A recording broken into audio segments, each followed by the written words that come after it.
I actually was engrossed in conversation, discussions over lunch, and we all lost track of time a little bit. So we're getting a little bit of a late start, but we hope to make that up in the break.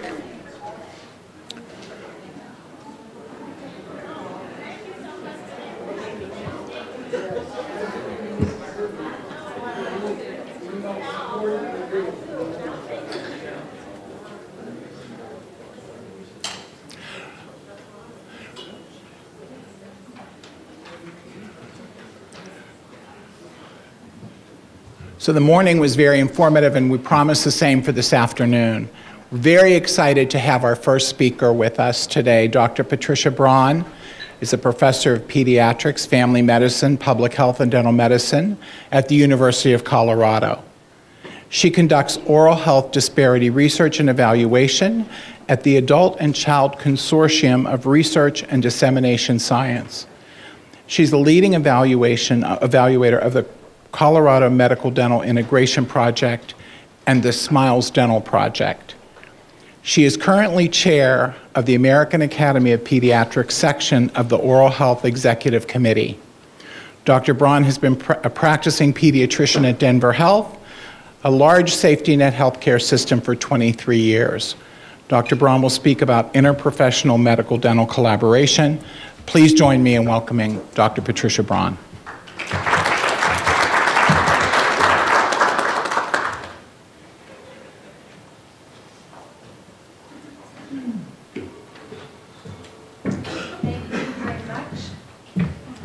It is an honor to be here. I also speak maybe loud enough to be heard, but I'll try to be at the mic.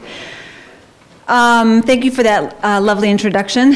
I will hopefully do a good job here. I'm a little bit nervous, to be honest with you. You guys are an astute audience, and want to just make sure that we bring up conversations that are relevant to you and help you get the work done that you want to do.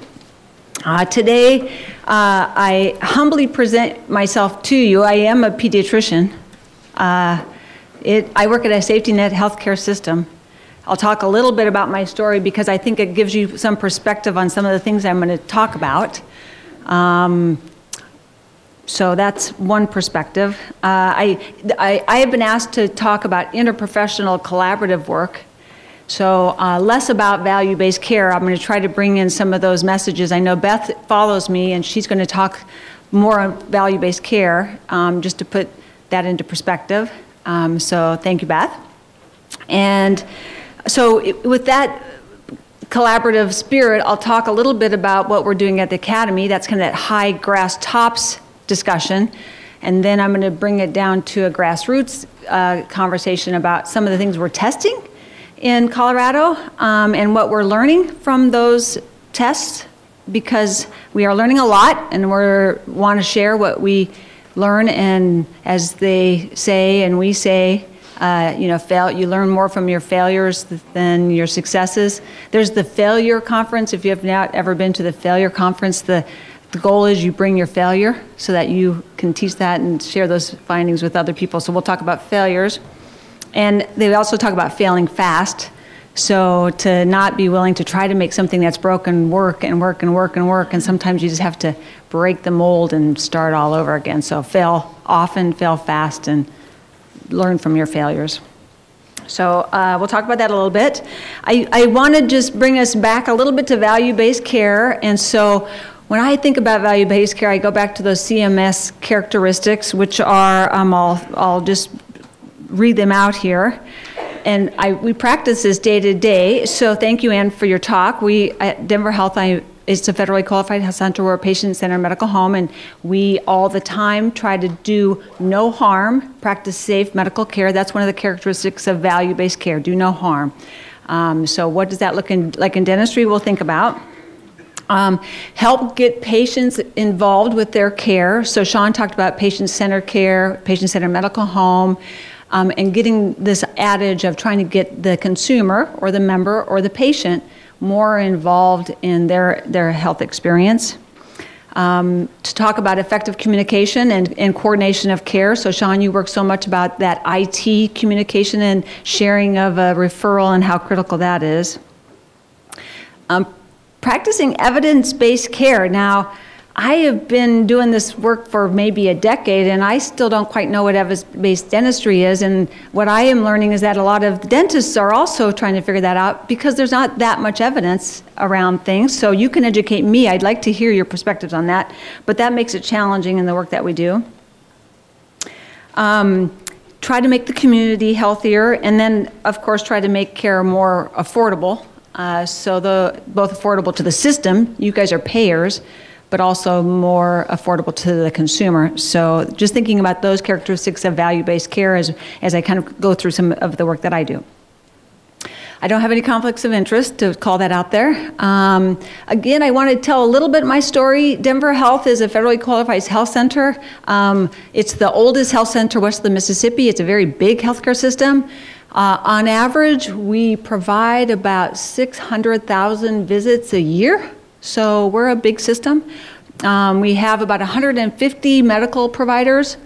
We have about 35 dental providers. So that's part of the problem. We have a big healthcare system. We work with a high-risk population, but there just aren't enough dentists to take care of all the mouths of the patients we see. We see a lot of patients. We have a big system.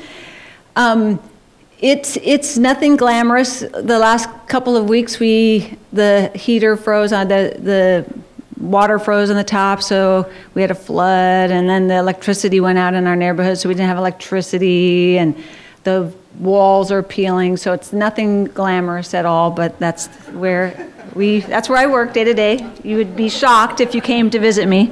I do lots of work with other healthcare systems, and there hasn't been one yet that I would want to work in physically more than ours. About 10 years ago, I went back and got my master's in public health, and that was motivated for a lot of reasons, but as our medical providers, we're 150 medical providers, we take care of our patients, and we, day after day after day, realized that the most common chronic condition that we were seeing in our kids was dental decay. So we could measure that physically. So we would have paper charts, and on average, we see about 24 patients a day. If you lined them up and you just categorize them by problems, the biggest stack, without a doubt, would be dental decay. So that was something we were seeing day to day. So my colleagues were saying, okay, we've got to do something about dental decay. What's going on here? So that motivated us to get started. And that was about the time when Into the Mouth of Babes was happening. There was some motivation to get medical providers involved. That came to our state. That I got involved with that through the Cavity Free at 3 program. Started to do evaluation. And then I've just recently been elected as the chair of the American Academy of Pediatrics section of oral health, and I'm going to start just talking about that in the spirit of collaborative interprofessional care. So what we have been trying to do over the last decade is trying to bring oral health into the medical setting. As you all have highlighted already, and Dr. Evans has highlighted too, that there's a lack of education historically in medical schools about oral health. So we're stuck in this ditch of having to do remedial teaching to lots and lots of people who've been practicing medicine for the last 50 years. And so that's slowly changing. There are more medical schools and other medical provider schools that now incorporate oral health, but that's been only in the last decade. So I spend a lot of my time helping teach people to go and teach their cohort and their colleagues remedially about disease. And so people don't know. Medical providers practice medicine day to day, but most of them don't know caries is a disease. I often get corrected. No, caries are. We have to remind them that caries it's a disease, that results in a cavity. We don't realize things like Medicaid is a problem, that 1 out of 3 dental providers on average, a little bit higher than that in our state, see Medicaid. So providers who see Medicaid don't recognize there's this big dental gap, that there are patients that have difficulty accessing dental care for insurance purposes. And then, of course, you all know, and Raul, you're doing so much with Santa Fe Group, too, to try to recognize the fact that Medicare doesn't have a dental benefit. And so these are things that we didn't even think about in medicine, but those are just the system-level issues, not the disease-level issues. So we have lots to learn, but we're doing our best to try to teach people about the disease process across the lifespan. One of the challenges in this work is Working with dentists, it is the best thing that I have ever done, but there are challenges, and it feels territorial. And so, yeah, less so in my state. I'll be perfectly honest with you here, and if I offend anybody, just tell me and let me know, raise awareness.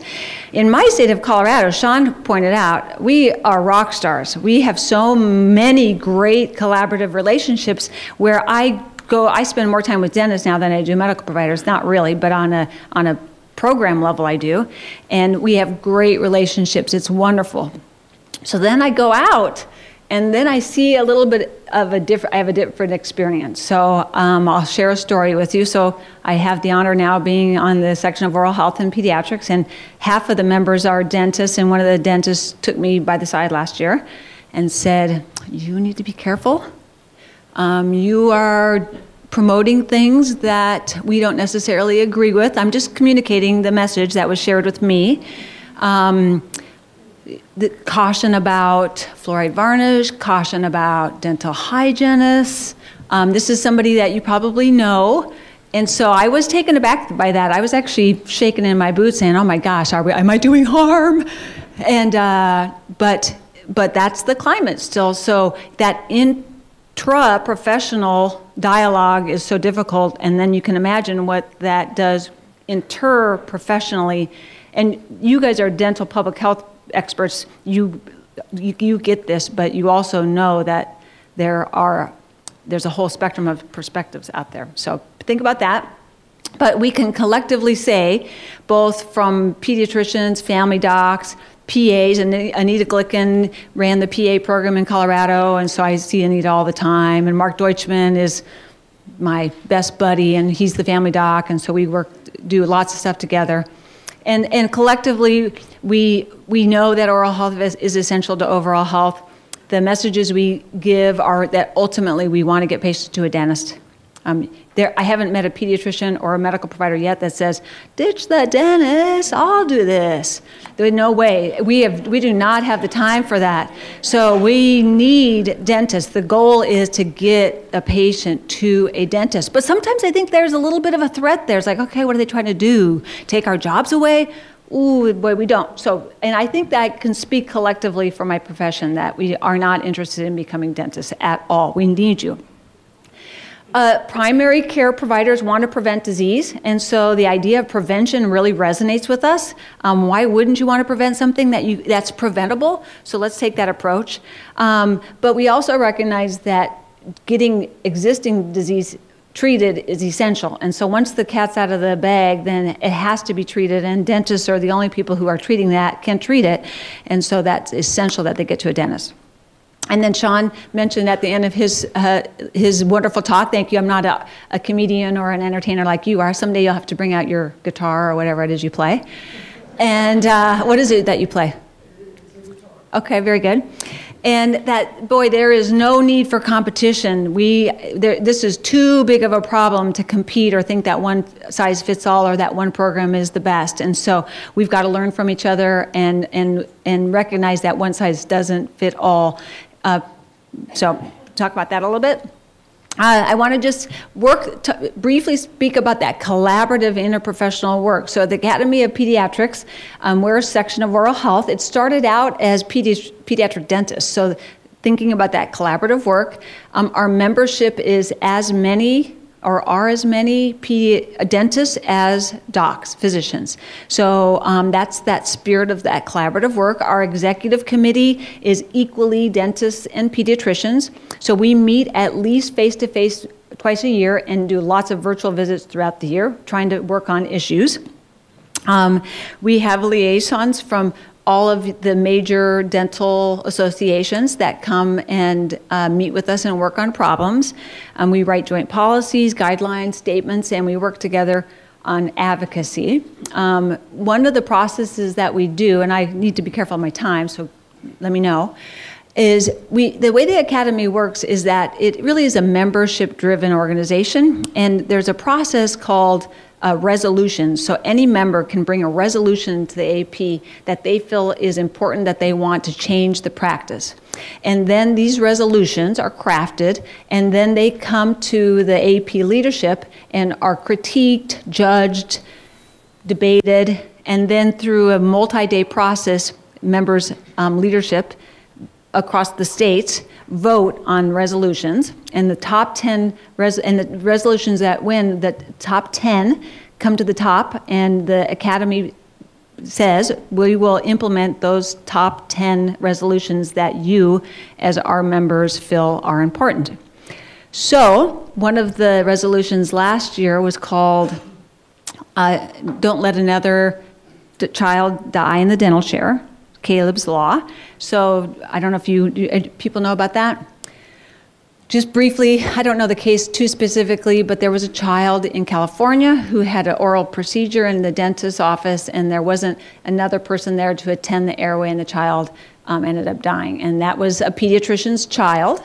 And that pediatrician said, okay, there's not going to be another child that dies in the dental chair. So you can imagine how this impacts both the dental profession and the medical profession. And so that's been a lot of activity that we've done this year, because that was selected as one of the top 10s. It's like, okay, now how are we going to make this play out and respect the practice of our profession? So this is the examples of the intercollaborative work that we do.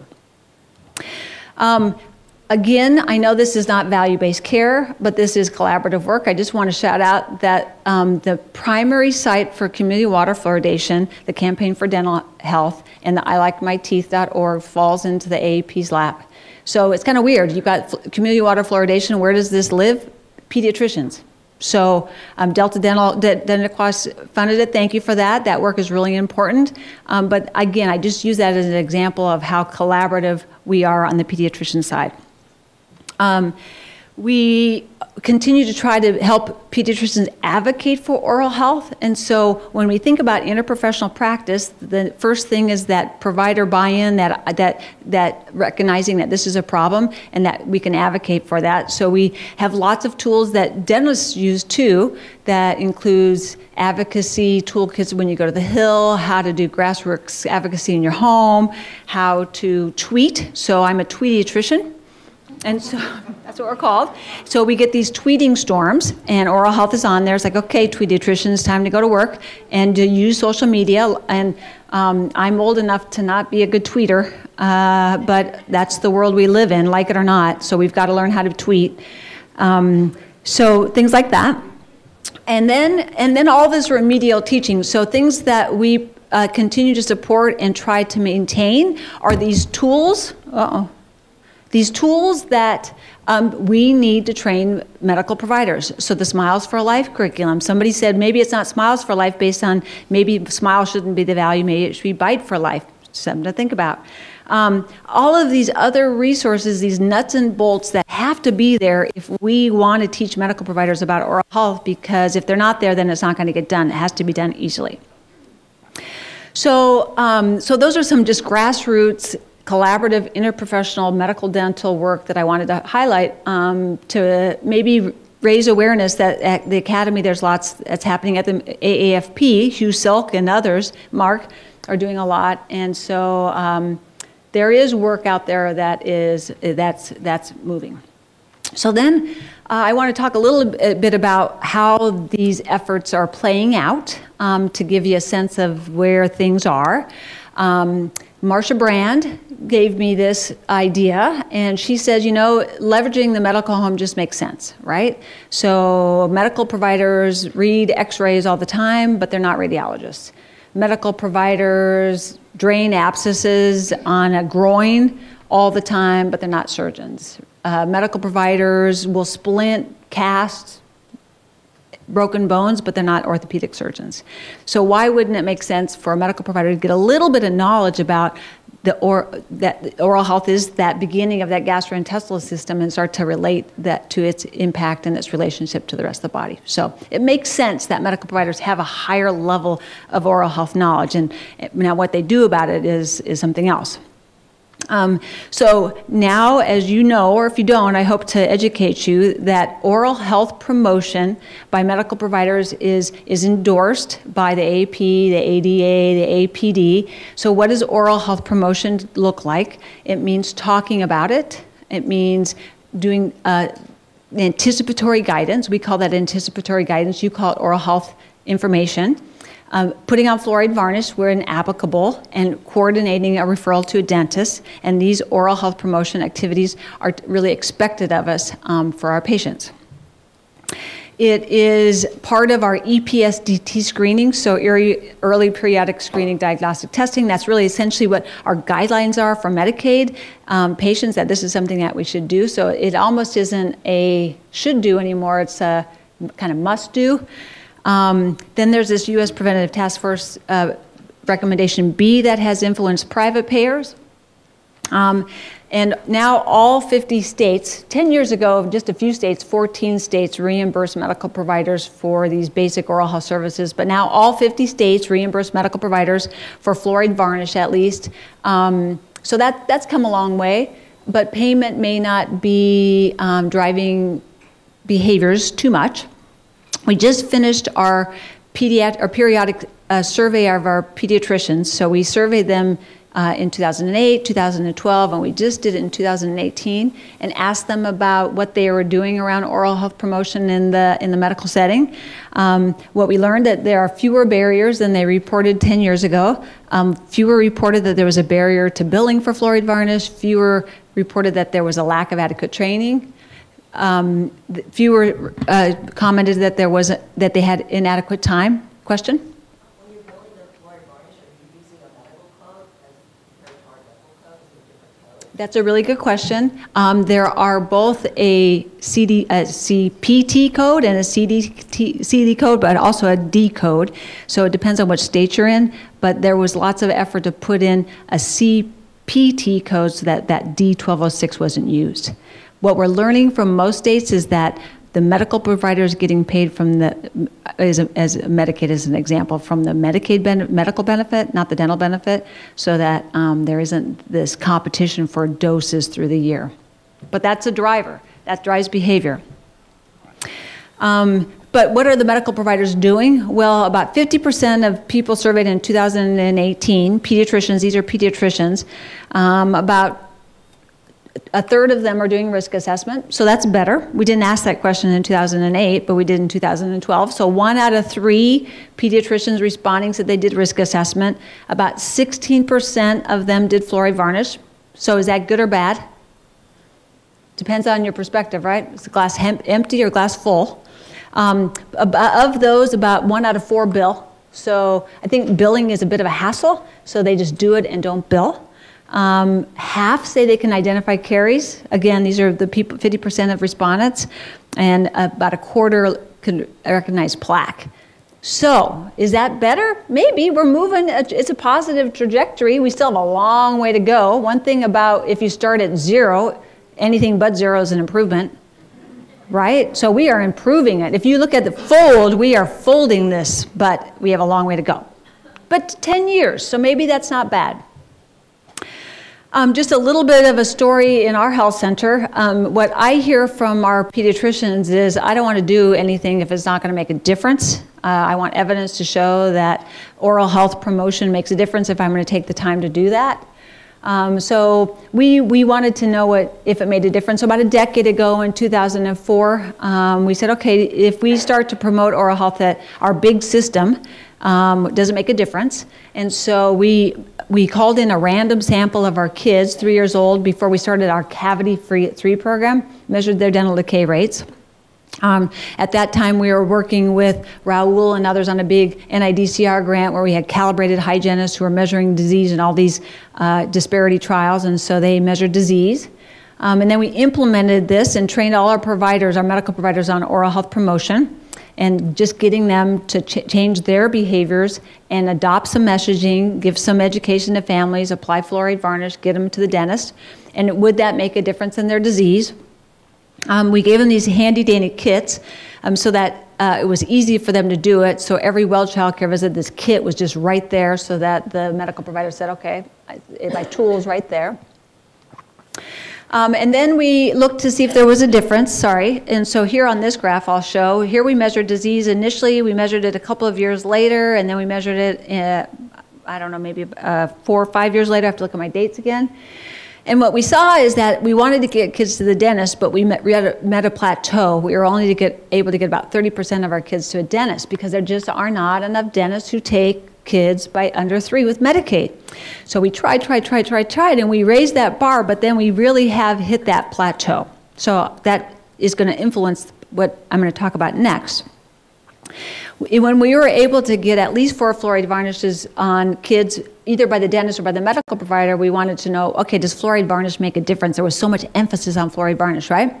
Well, we found, and at that point, that was when Dr. Rozier was putting out those caries-related treatments based on Medicaid billing data, and was seeing that it does look like there were fewer caries-related treatments if kids were getting at least 4 fluoride varnish doses by age 3. So we said, okay, well, let's extenuate that outcome, and that's more of a process outcome, and let's look at their disease. And we measured disease in those kids again, and we saw that they had a reduction in decay. So if they got at least, of the kids who got at least 4 fluoride varnish doses, we saw a reduction in prevalence. So that was the evidence that we were able to bring back to our folks at Denver Health, but also in Colorado, and saying, okay, can we get you to at least put fluoride varnish, get them either to the dentist to do it, the dental hygienist, or you by age 3, because it looks like this evidence and caries-related treatments has an impact. So thoughts on that? Please. In Nevada, Medicaid will only cover 2 fluoride varnish applications for a dental provider. The interesting thought is, Bring them the evidence. if you have medical provider with a code, Yeah. you guys get 2, and then the dental providers get 2, the dentist applicants get 4 applications, which your evidence is showing Yeah, 4 by 3, so that wouldn't necessarily be 4 in a year, but we know that kids are not coming in and getting 4 in a year for tons of reasons, right? That would be too perfect of a setting. It would rarely happen. Yeah.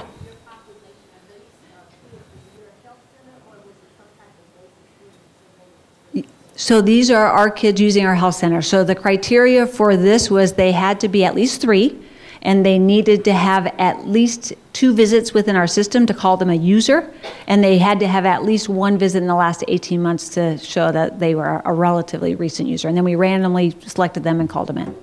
Please. You saw a 20% decrease in decay. Have you followed any other medical complications that could go along just with general populations? Okay, give me some thoughts.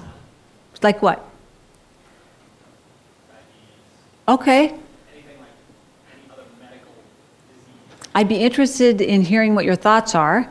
We're looking at OR restorations because we want to build an argument for the payer that this does save money. If you don't count in hospitalizations, then you get in that argument, okay, fluoride varnishes, $25 a varnish, that's $100, 1 filling is $125, so 4 alone may not save money on 1 filling, but who has just 1 filling, right? And then there's so many kids who go to the OR. So as an example, so I work in Colorado. We are a frontier state, so that means that we've got that really dense population in Denver, Colorado Springs, Fort Collins, where all of our dentists live. So we have 100 pediatric dentists, and they all live in a 12-block radius. And so I have a thought about that. I'm going to get back to that. I have an interpretation I would like to get your thoughts on to see if I'm interpreting this right. But anyway, I got distracted. Yes, thank you. And so, so we're looking at some of these other health outcomes. These are little kids, and so we're looking at OR rates. And back to the hospital. So Children's Hospital is our main primary care center or tertiary care center. They do 3,500 OR cases annually for kids for dental restorations. They have a dirty OR. You guys know this, you're dentists. So they just, they don't sterilize the OR, they just run kids in and out one after another for OR restorative cases. That's, one, if you revert one of those, then it's a cost savings.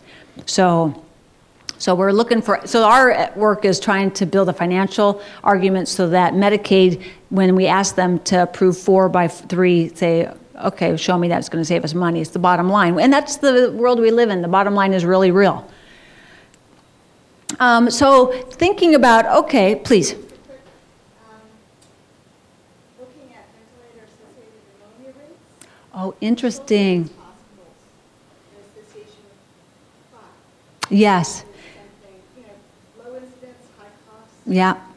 We, at the Academy Health meeting last year, we had somebody come in and they did a big oral health intervention in the ICU and brushed the patient's teeth and saw a significant reduction in ventilator-related pneumonia. So that was a nice outcome that showed about that, you know, the relationship of an oral health risk factor for other diseases. So things like that. We need more evidence. We all know that. We all need more evidence to support this argument. But I was with a medical student yesterday morning, and we saw a kid with diabetes, and he says, oh, and he doesn't know I do anything with oral health. He says, oh, yeah, well, there's a relationship between the mouth's health and diabetes, right?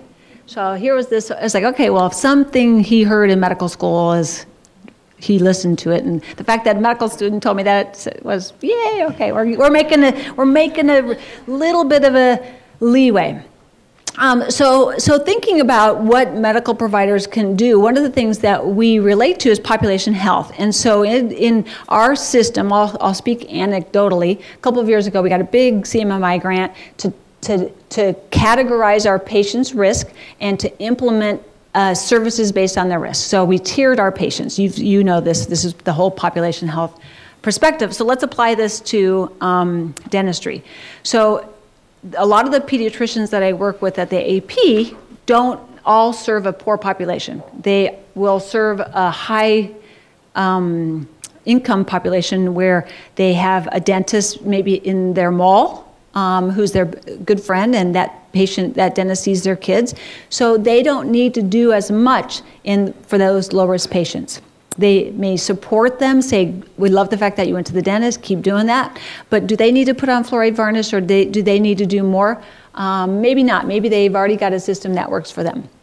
But then you easily get out of that low risk category, and you start to increase your risk. So based on behaviors, existing disease, access to care. So then as a patient's risk gets higher, then more services need to be available to manage those high risk kids. I think about this too with behavioral health. So I, as a pediatrician, I can screen for depression or anxiety, and I can do that relatively well, and if it's not there, then great, I'm done. But once it starts to be present, then if it's mild, I might have some tools that I can use, but once it gets to get more severe, I don't have the time or the tools to do it, so then I've got to bring my behavioral health specialist in. So the idea too is, if you've got a population, teach your medical providers about oral health promotion and get them to a dentist for those lowest risk patients. But when they start to have more risk, then more services need to be provided. Either case coordination, a better coordinator referral, a phone call to the dentist saying, I've got this patient, or a patient navigator making that phone call, because now that patient is higher risk and they need more services to help manage their care. So that brings me into the medical dental integration work that we're doing. So integration is a verb, and what are you integrating? So what we talked about first, what I've been talking about is integrating this promotion of oral health in medical settings through discussion of fluoride varnish. So next I'm going to talk about integrating a new care provider. I'm going to talk about integrating a dental hygienist onto your care team. So we started this work a while ago. This is funded by the Delta Dental of Colorado Foundation. They've put a lot of effort into this. We started in 2007, where we co-located dental hygienists into medical sites. So remember, co-location is where they're under the same roof or system, but the patient still has to go make a new appointment, go downstairs, go across the hall, go across town. So while better, for sure, there still are a lot of barriers to co-located care. So we co-located hygienists in 5 sites. They were there about 1.5 days a week. Most of the hygienists were salaried by an outside dentist, and then we paid them to come in and provide the services in the healthcare setting. And we learned that that worked, but we wanted to do a little bit better in the spirit of true integration. We wanted to then see if we could put a hygienist onto a medical care team and see if that works. So we're doing that work now. The goals of this project are to expand access, and so the sites that are involved are sites that have access problems. Those access problems are either because they have a Medicaid population, or they're a rural setting, or they have a Medicare population, and it's just been very challenging for them to get dental care for their patients. The goal is that then hygienists deliver full scope dental hygiene care to the top of their ability, and that then when needed they get to the dentist, and that hopefully through dental hygiene care and referral to dentists and completed dental referrals, their oral health outcomes will improve. So the dental hygienist is part of the core team. Their desk is right next to the medical provider. They're part of all of the activities of the team. The goal is that the clerical team schedules patients for the medical provider and the dental provider, that all those resources apply to both in that true spirit of integration. Some of you might know about the SAMHSA criteria for integration, levels 1 through 6. 1 is coordinated, 6 is fully integrated, so we're really hoping and moving them to an integrated level of 5 or 6. Getting them to that 6 involves often having a electronic health record, and that's such a cost for folks that one's a hard one to get around. We are promoting full scope dental hygiene care, so there are other models. A colleague of mine in Pennsylvania, Eve Kimball, has been doing some work where she has a hygienist in her pediatric office, and Eve does oral health promotion of fluoride varnish, and then the medical provider bills for those services, but the hygienist is the one that's providing that, so that's a really fun model too. What we're doing is we're building a space for dental hygienists to do full scope dental hygiene care, so they have a space where they can do their work. Direct access to a dental hygienist is now allowable in 42 states. So sometimes this work is criticized because we're in Colorado and you can do anything in Colorado. But just to highlight that 42 states do allow access to direct dental hygiene care. We are now in 30 practices. We started out with 16 and we're in a new wave. We took the lessons from wave 1 and improved the model for wave 2. So now we have 10 more clinics who are going through a process with us. We have a variety of settings, and boy, are we learning from this. I won't have time to share all our findings, but as examples, we are in a hospital system, so I don't know if you know about Centura. Centura is a very big hospital system in our state. They have zero dental. They didn't know the difference between a sealant and fluoride and all that kind of stuff. They still don't know much except where our hygienists are. So that's been really interesting because they want to do, it's kind of like a Kaiser. They want to do something about oral health, but they want to test it in small bits first and learn from it. So I'm very interested in Mike's work with Kaiser and others. We have a lot of federally qualified health centers. We have 20 health centers in our state. 17 of them are involved, at least one of their practices are involved in this project, so that's great. We have private nonprofit. We have private for-profit. So now technically probably the foundation shouldn't have funded private for-profit, but I guess you ask for forgiveness, isn't that, right? You do what you do and ask for forgiveness afterwards, like, oh, we probably shouldn't have done that. Well, we learn from your mistakes. Nevertheless, we learned a lot from them because they're a lot about the bottom line.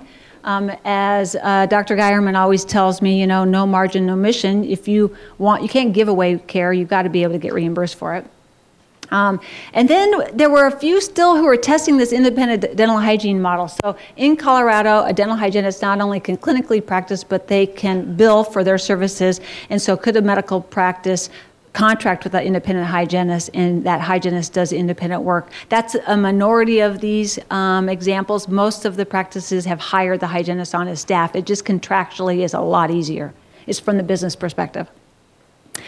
We give them lots of technical assistance. So Anne mentioned and some others mentioned about practice transformation work and IHI. So we give lots of support to the practices. I'm recognizing that if you just give them money to hire a hygienist, they get money to hire a hygienist, that then integrating a dental hygienist on your team isn't going to go anywhere. People are just too busy. So they get lots of support in getting this done. We help them credential. We have lots of team members to help them get the work done. They're part of a learning collaborative. By the way, you're part of a learning collaborative. So where we bring people together twice a year and they learn from each other what worked well and what didn't work well. We coach. So we've contracted with coaches that do a lot of coaching around behavioral health integration, the SIM grants, team-based care, patient-centered medical homes. So those coaches go into the practices to help teams move across the trajectory, and they have skills in that regard. We really focus a lot on workflows. So, that in that spirit of value-based care, that throughput is so important, the patient's experience. If a patient has a really long visit and they wait around a lot, then that experience goes down. So trying to improve workflows so that it's more streamlined, and that involves getting the whole team to have a task on that job and then getting those team members to do that task. A simple example is when the patient calls up for a medical visit, that the clerical staff can access the DentaQuest dental portal to see when their last Medicaid visit was if they didn't know for dentistry, for their last dental visit, and if it's been a while, then they offer the patient, we have a hygienist, we'd also like to make a dental hygiene appointment. So about half of the visits are scheduled ahead of time by the clerical staff or on recall, but we allow about half of the visits to be open so we can do that warm handoff. So that, they may have seen the dentist in the last year, but now I'm seeing a big lesion. It's like, come on in here. Yesterday was a good example. I had a kid, 4 years old, sweet kid, knocked out his tooth a couple of, 6 months ago. Now it's gray and he's got a little pimple on the top. So that wasn't a planned dental hygiene visit, but I pulled in my hygienist and said, help me with this kid. Looks like he's got an abscess. And sure enough, she got him back down to the dentist. So a lot of that work, again, in the spirit of qualitative, a quality metric, we still have to quantitate our work for lots of reasons. So we have lots of experience. We have about 62,000 visits now, so we're learning more and more. Just to give you an example of who these patients are, most of them are having difficulty accessing dentists because they have Medicaid or no insurance, and so it's filling a little bit of that gap for patients who don't have that dental home. It's a challenge. We started out focusing largely on kids. The goal was to see kids with the spirit of primary prevention, but a lot of these sites were rural, and rural sites see our family practitioners, and so those folks see a lot of adults. So now you can see that 41% of the patient visits are to adults, so that's been interesting because dental care for an adult looks a lot, or for a person who's not seen a dentist ever, literally, and who's got lots of periodontal disease is a lot different than a 2-year-old who's got 8 teeth. So the care is really different. This is just an example of some of the services that they're providing. So they're doing lots of risk assessment of fluoride varnish. They're putting on sealants. We know that there is evidence to support sealants, and so really pushing them to get sealants on a kid who's got a sealable first or second permanent molar at the visit, not waiting for them to come back, and really seize that opportunity to get that work done. So a lot of push to get things done when their opportunity is there. Dental hygienists in Colorado can do x-rays, so that's interesting. So they take the x-ray, and there's been lots of work to try to figure out ways for them to send the x-ray to a dentist. So in systems that might have some kind of dental within their system, it's a little bit easier. There's only 2 systems that have an electronic way to do that. We only have 2 sites that have Epic and Wisdom. But we've done lots of work to get community dentists willing to accept an encrypted email from a hygienist with an attachment that's willing to look at. So then the hygienist will send the x-rays ahead of time to the dentist, and then they'll repeat them if needed, but a lot of times they will accept the x-ray that the hygienist has done. They don't have to repeat it when the patient arrives. They don't have to treatment plan again. They've already begun that treatment planning, so when they get to that dentist, they can initiate that care. And then lots of self-management goal setting.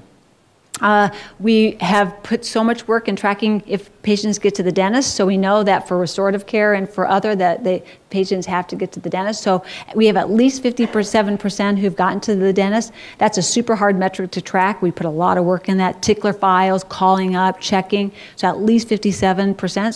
So we figure that's a success. That's over 30,000 successful referrals to a dentist.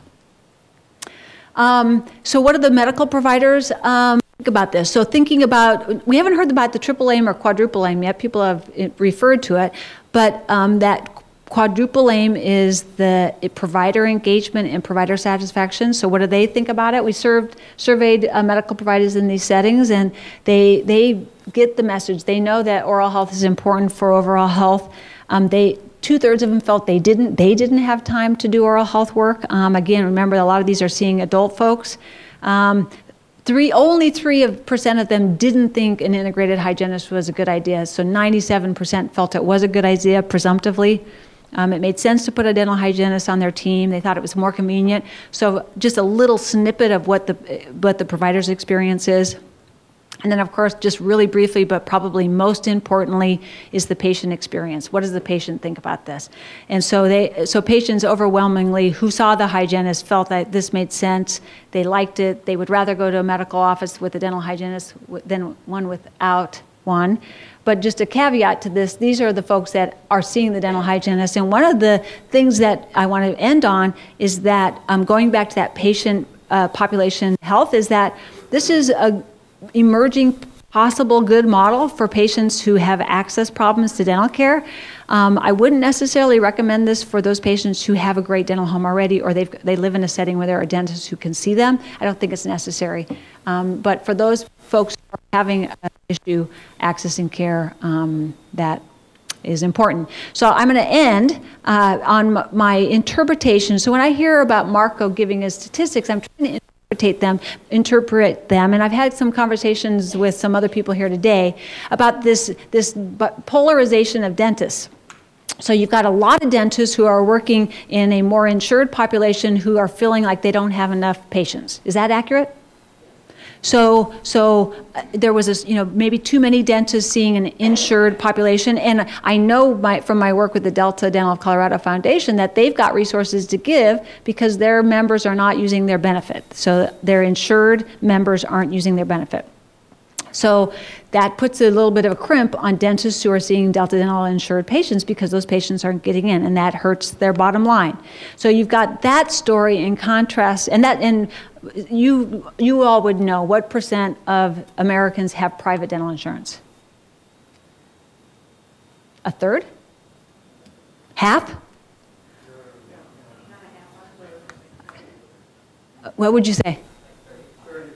Okay, so a third. Okay, so you've got too many dentists serving a third of the population, and there's competition and challenges with that, right? And then you've got 2/3 of the population that are struggling. You've got kids with Medicaid, so a lot of kids with Medicaid, and 1 out of 3 dentists take Medicaid, and then you've got Medicare. And so until this problem of you've got 100% of a pie and a third are being served by everybody, or 80% of the dentists, and 2/3 either can't get to the dentist because of their insurance or other problems, that is where that gap is, and that we've got to start to think about other models to bring balance that gap out. And so based on, Sean, you had talk about filling this gap in the last session. I am interested from you all who do so much work and your expertise in the payer environment about this polarity of services. And Dr. Evans, you mentioned about maybe a smile isn't the value. I'm going to politely challenge you on that. For some people who have great access to dental care with a lot of money in their pocket and can get veneers, maybe that is a value to them. And so I challenge this group about where is the problem, and is it really in the most highest risk patients that have a lot of the disease either because of their income or culture or age, and then that might be a place where some of these ideas that Sean has mentioned earlier could be tested. Meanwhile, you've got the challenges of having a sealant that you want to replace, but you can't if you want to get paid for it because you only get one in a lifetime. So just kind of resonating back on our value-based care from the medical, dental, interprofessional, collaborative perspective. I want to just put some thoughts in your mind. We want to make care safer by reducing harm caused by care's delivery. So one of the challenges that we are faced at the Academy all the time is the harm of using a dental therapist. Is there? The harm of silver diamine fluoride.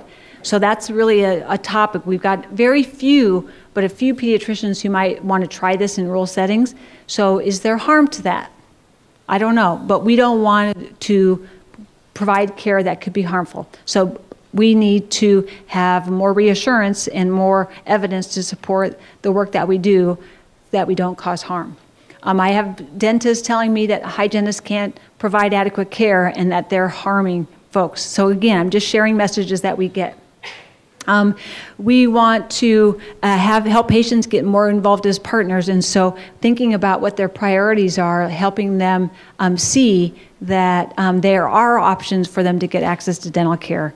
Effective and coordinated care. So one of the things we're working so hard on is coordinating a referral to a dentist. So we're working on that in the projects in Colorado, but one of the work that we're doing at the AP2 is to try to come up with some effective tool that communicates a patient's experience to the dentist, either be it for an operative procedure or a peri-operative procedure in conjunction with other medical services. We want to understand effective and cost-effective care. One of the challenges that we're faced with that I hear from my colleagues in Colorado is to try to promote evidence-based dentistry. And so then I'm learning that prophylaxis, prophies, there's not a lot of evidence to support prophies. So then as patients are seeing a hygienist in the office and they want a prophy, do I tell them to do a prophy or do I tell them not to do a prophy? What do I do? Why? Okay.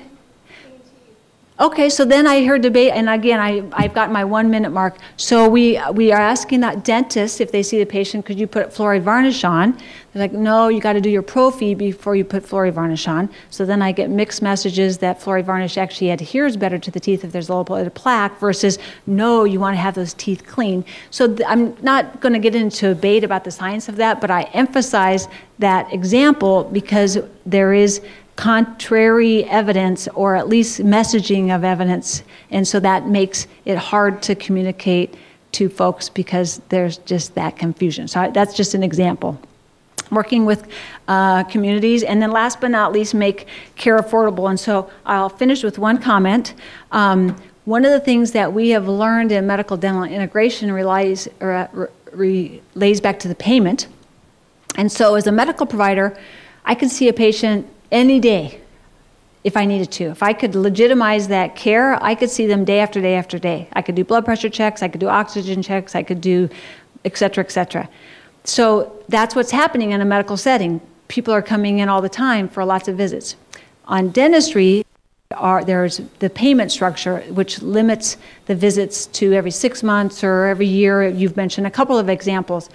And so that's just the reality of the world that we work in right now. So doing integration of services gets tricky because of these different payer systems and the rules that govern them.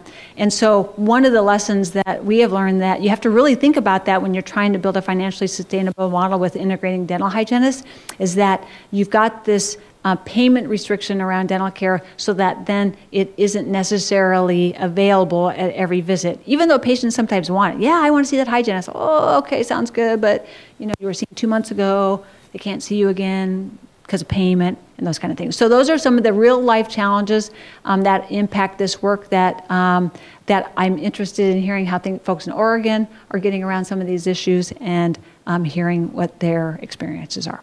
So I'll finish with that.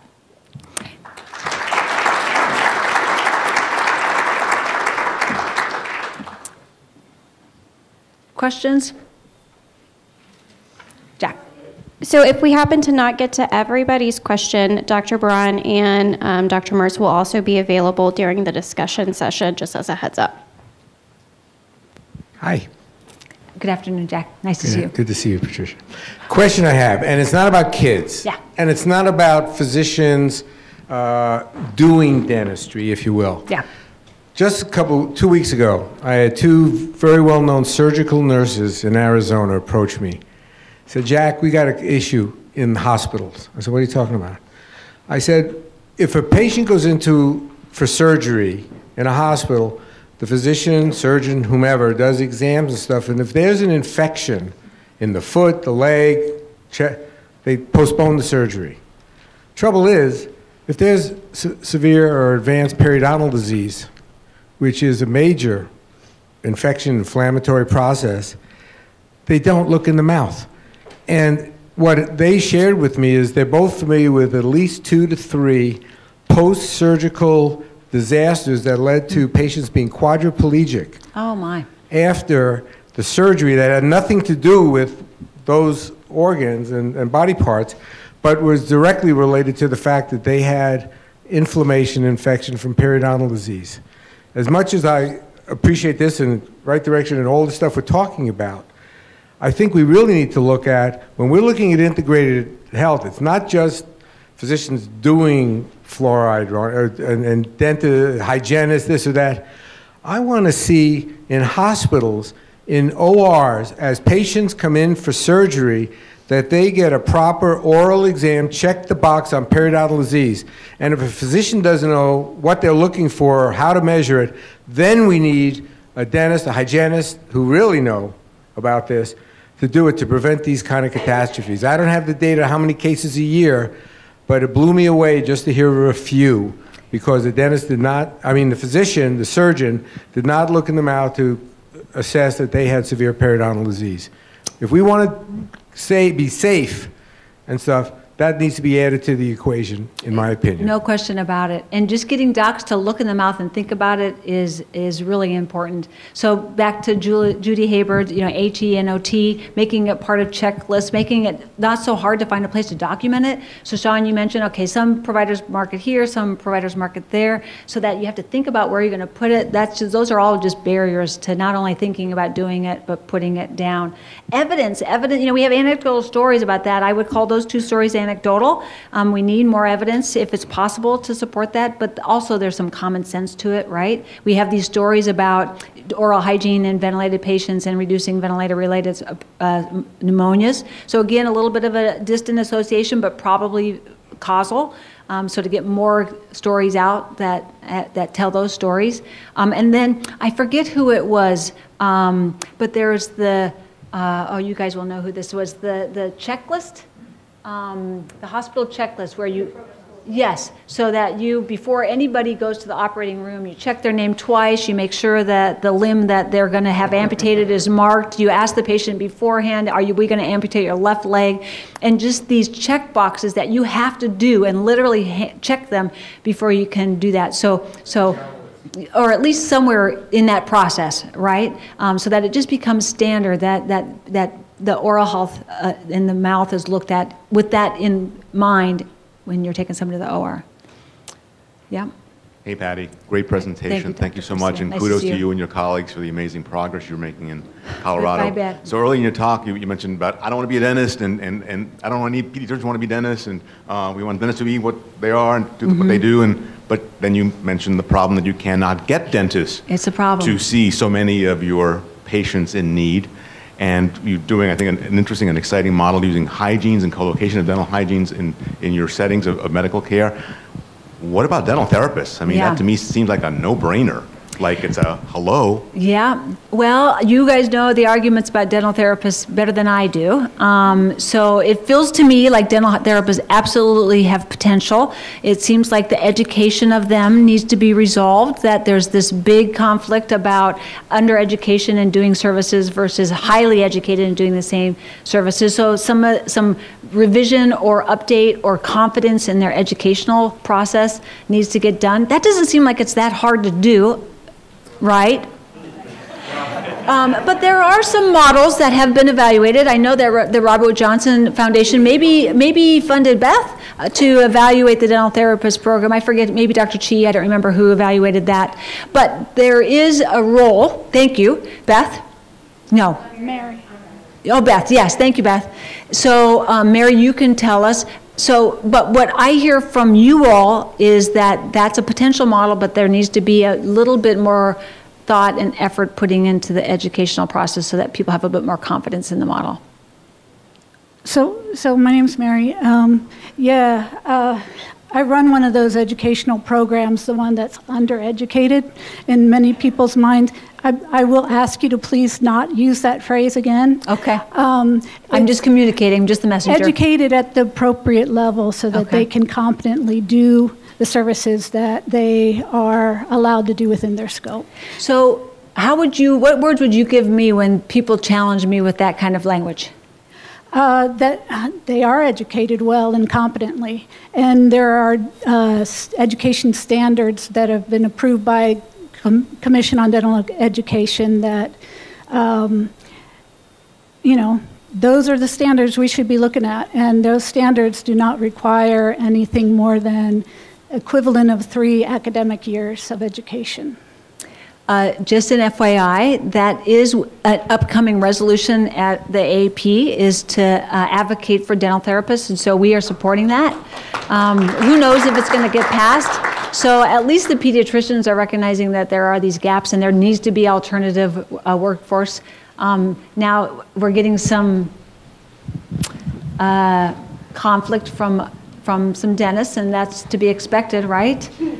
So you've got to try some things. There's no question about it. And I always have to remind myself that the PA process started 50 years ago in Colorado, Dr. Kemp. It took 50 years, and now physician assistants and nurse practitioners are as equal of a colleague of mine as my medical docs.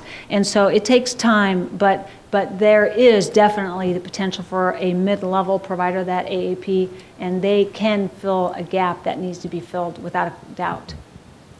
So I would like the language that I could speak intelligently to colleagues who challenge me on that, because I get challenged on it.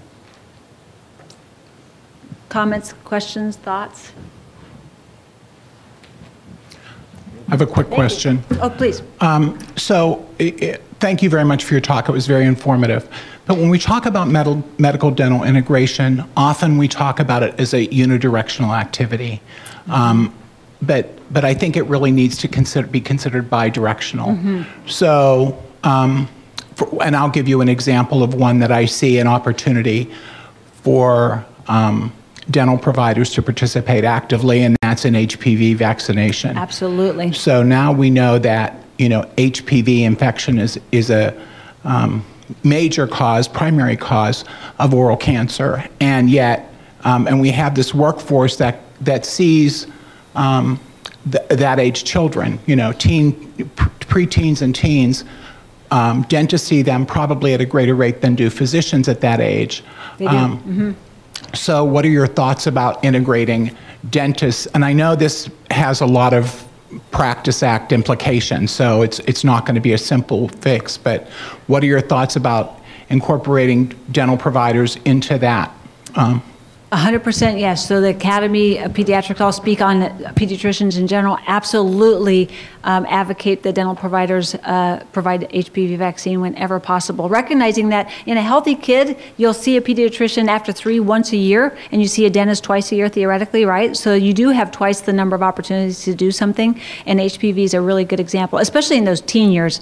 So there are logistics around providing a vaccine, how you store it, and all that kind of stuff, but we feel it's really, really important. It would be great. The other things would be, we did work with Robert Johnson in discussing and evaluating assessment of obesity risk factors in the dental setting.